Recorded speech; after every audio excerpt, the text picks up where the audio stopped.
Welcome, folks, to this edition of the 700 Club. It looks like the FBI finally got it right. They fired Peter Strzok. They should have gotten rid of him about a year or two ago. The FBI is so in tatters.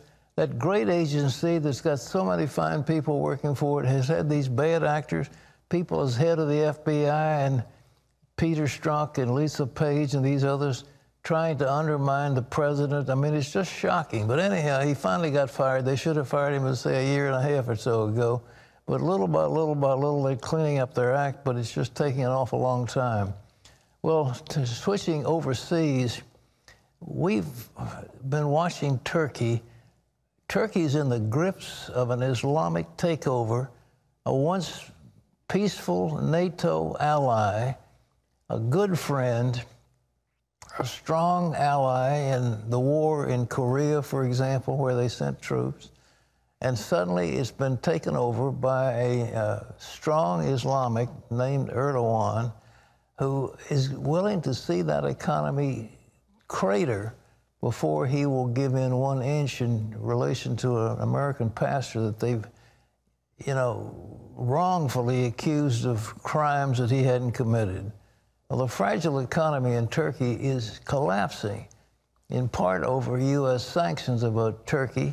But Turkey's president is just blaming the United States for his problem, and he's threatening to hold back any trade with us. But it's like, who cares? But we do have an air base in Incirlik, and I don't know what we're going to do about that, but I don't think we want to replace it. Turkey is a vital part of the NATO coalition. Terry. Well, as relations between the two countries get worse, some experts worry the United States will lose Turkey as an ally, while others say that's already happened. Dale Hurd has the story. With Turkey's currency crashing, the government's response has been to blame outsiders and double down on bad economic policy that's only making it worse. The Turkish lira had lost almost half its value against the dollar this year before recovering slightly overnight. And there are already signs that it's dragging down markets in Asia. The crisis accelerated last Friday after President Trump promised to double tariffs on Turkish exports because of Turkey's continued detention of American pastor Andrew Brunson. Turkish President Recep Tayyip Erdogan said his nation is under siege. Today, he announced a boycott of U.S. electronics. Turks who have seen their buying power cut in half are worried. This man says, "For real, right now we think about the U.S. dollar when we go to sleep and when we get up." Making matters worse, President Erdogan has ruled out the possibility of higher interest rates, which is exactly what many economists say is needed. So structural problems plus problems with U.S. all came together and created a perfect storm. Erdogan now wants to arrest so-called economic terrorists on social media. That's anyone who says negative things about the economy. Some say Turkey is already a de facto dictatorship, and by virtue of its location, sitting between the Middle East and Europe, it's one of the most strategically important nations in the world. There's concern it may turn its back on the U.S. and NATO and become an ally of Russia or China. Foreign policy analyst Dr. Christopher Hull believes it's already happened. Erdogan himself is proving that he's hostile to America, he's hostile to the West, he's hostile to our values. He is much too closely aligned with the Global Jihad Movement. He's creating an Islamic state. And no matter what happens to the economy, Turkish journalist Abdullah Bozkurt says Erdogan will never leave office because he would lose immunity to prosecution in 2 corruption scandals. He's afraid of those, investigation be opened against him. So he'll be looking at huge legal troubles. So Turkish citizens are in for a rough ride as a combative Erdogan clings to power, takes swings at the United States, and the Turkish currency continues to get battered. Dale Hurd, CBN News. There was some thought that maybe they were going to let up, but they were going to democratize the country. But I thought, no, that will be contrary to prophecy. And the prophecy is so clear. You read the book of Ezekiel, chapter 38. It talks about a coalition coming against Israel in the latter days. And it includes Iran, and it includes Well, it goes Gog and Magog, which is where Turkey is. That's Magog, and that's God, and that's the way the map's going to look. But you see, the churches of Asia, which are written about in the book of Revelation, all take place in Turkey. And you see, Turkey is right in the middle of everything. You see, that's where all those churches were when there was a letter to the churches of Asia. Turkey was Asia Minor, and it's the survivor of the so-called Ottoman Empire that was so powerful for so long. And then when the Ottoman Empire fell, Turkey was sort of abandoned. It was called the sick man of Europe. And then under this Erdogan, it has gone back to being heavily Muslim. It was for many years Christian, because those churches of the church, written in the book of Revelation were all Christian. And but Gog and Magog are all in Turkey, and a company called Gomer that you read about in Ezekiel 38 is actually Turkey. So Turkey is just key in the Bible, and it's not going to be a good actor according to what we have in the Scripture. Well, in other news, London police are investigating a crash outside Parliament this morning. They were calling it a terrorist incident. Wendy Griffin has more. Pat, a man drove his car into pedestrians and cyclists near Westminster Bridge, injuring at least 2 people. Witnesses say the car barreled into the crowd at high speed before crashing into security barriers. The volume of the crash was so loud that it sounded like he must have been doing some speed, and on a roundabout you generally go slower, so it seemed to be like it was probably intentional. The 20-year-old driver is being held on suspicion of terrorist offenses. It's the 4th time in 18 months London has seen a vehicle-based terror attack. Well, President Trump is on the offense today after the FBI fired Agent Peter Strzok Monday. This morning, the president tweeted Strzok's firing reveals the fundamental underpinnings of the Russia investigation were corrupt. Some say it's reason enough to shut down Robert Mueller's investigation. CBN's national security correspondent Eric Rosales has the latest. President Trump praised the FBI Monday following its firing of FBI agent Peter Strzok. The president also tweeted out that the investigation into any potential collusion with Russia should end.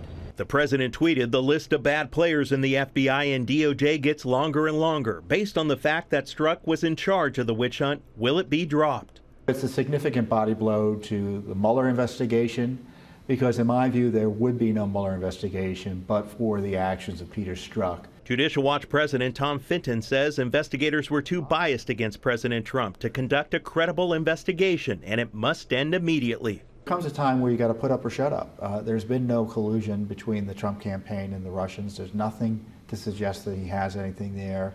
So what else is there to be investigating? I don't know. Strzok was let go for violating agency procedures. An internal agency review recommended suspension and demotion, but not termination, after Strzok sent anti-Trump text messages to his then-lover and FBI attorney Lisa Page. It initially led to his dismissal from the Russia probe and then cast a doubt on the investigation and the FBI itself. When the IG said that Peter Strzok and other FBI agents showed extremely bad judgment and a gross lack of professionalism. You cannot have a gross lack of professionalism at the FBI. Strzok's lawyer says his client's termination is due to political pressure, stating this decision should be deeply troubling to all Americans. It's a decision that produces only one winner: those who seek to harm our country and weaken our democracy. Strzok is the second person fired behind Andrew McCabe as a result of the Inspector General's investigation. The president's attorneys want Mueller's Russia investigation to wrap up in early September, and this could give them the ammunition they need. Eric Rosales, CBN News, Washington. Thanks, Eric. Pat, do you think Eric's right that this will speed up the demise of the Mueller investigation? Well, it has to. There's so much questionable activity surrounding this Mueller investigation. It is just a farce, and it is casting aspersion upon the FBI. The FBI was really a strong agency that we relied on for going after criminals in our country. But here, Mueller has a mandate to find out about Russian involvement in an election. That's what his mandate is. Instead of that, he's now brought charges against Paul Manafort for bank fraud and not paying his taxes. That has nothing to do with Russia, nothing whatsoever. And the case against Manafort, the prosecution stopped. Now, Roger Stone, who's another one of the people who were advisors, they had a firm that advised politicians in the conservative community. And Roger Stone says he's being denied his constitutional liberty and that Mueller's going after every aspect of his life. What's that got to do with Russia? Nothing. And Mueller they should shut that thing down because it just is a blight on our country. The President of the United States, ladies and gentlemen, must be free to exercise his authority to take care of foreign problems, to take care of domestic issues, to take care of the economy and all the things that he's on. And to have this character running loose and bringing lawsuits and going after witnesses and so forth in a clearly biased manner, this is hurting our country. And this thing has cost millions of dollars, hasn't proved one blessed thing, has no credibility whatsoever, and it's time to say an end. It's time to shut it down. And I don't know what we're waiting for, because politically the president can't do it, but it, in my opinion, has no legitimacy whatsoever. Wendy? Pat, the faith-based community is coming out strong for paid family leave. Senator Marco Rubio proposed the plan. It would offer parents a chance to stay home with their newborns in exchange for Social Security benefits. Under the plan, expected parents could apply to the Social Security Administration and receive at least 2 months of paid leave, all in exchange for a 3 to 6 month delay in their Social Security benefits. Multiple faith-based organizations have praised the idea. Well, it's known as the diaper loophole, and it affects low-income families receiving federal aid. Food stamps, WIC, Medicaid, none of these programs cover diapers. One former social worker decided to address this basic need, and as Caitlin Burke shows us, her efforts spread far beyond the local community. In an ideal world, each newborn would receive the best of care. Reality, however, shows that parenthood is an investment for which some families aren't fully prepared. We was in a situation we both was homeless, and now we getting our life back together. And similar situations face more than 5 million other children living in the U.S. Federal programs provide help for low-income mothers and children up to 5 years old, although those safety nets don't cover an essential need. On average, an infant goes through about 360 diapers per month. That's roughly this many. That comes to $70 to $80 per month per baby. As a society, when we think about policy issues, we think about really big picture things. We think about housing and food. We don't think about a diaper. Joanne Goldblum started the National Diaper Bank Network after seeing diaper need as a social worker. As a social worker and somebody who really thought that they understood what poverty in America looked like, I was so struck by the lack of basic needs that existed for families. Rachel Behringer was pregnant with her second child when she heard about diaper need. She went to her husband, Justin, the outreach pastor at their church in Kentucky, and they opened their first diaper bank in 2015. A year later, Justin prepared to enter graduate school in Dallas, where they found a new church, and that led to Diapers Etc., which became a part of the National Diaper Bank Network. In operation since September, they've given out more than 10,000 diapers. In Dallas and other communities across America, the location of low-income housing, combined with a lack of transportation, can make finding affordable diapers almost impossible. In our area, we had 2 grocery stores. They both shut down.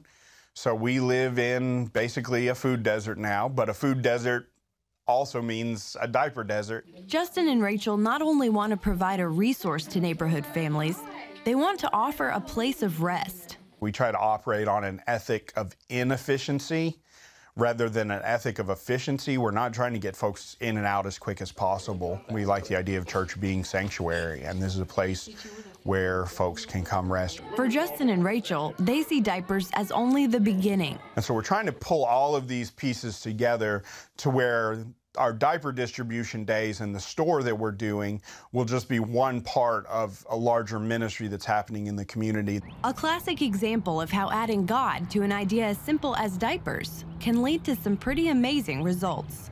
Caitlin Burke, CBN News, Dallas, Texas. Pat, can you believe it didn't include diapers to begin with? You know, the average, I guess, bureaucrat doesn't think of diapers. I mean, they think of food. They want to give food stamps, and of course, the agricultural people want the government buying their produce so they can give it away as food stamps. So we've gotten millions and billions of people getting food stamps. But I guess there's no diaper lobby. Whoever makes them, you know, it doesn't have a proper lobby, and it can't get their work done in Capitol Hill. Anyhow, that's a nice thing for a church to do. A church can fill the need. Very practical, good thing for a church. Extremely. Yes, exactly. You know, in the old days, we didn't have these, you know, disposable deals. And they had a big bucket, and I've had my share of washing dirty diapers. Believe me, I'm not a novice in this whole thing. It's been a few years of learning how to change them and wash them. And you, more than anyone, should rejoice at new developments. I rejoice, but the idea of disposable diapers, you can take them out and throw them away, never occurred to us. We had, I mean, they were out of cloth, and you kept them, and you washed them, and you know. And you bleached them. And you bleached them and did all that stuff. Okay, so it's a new world.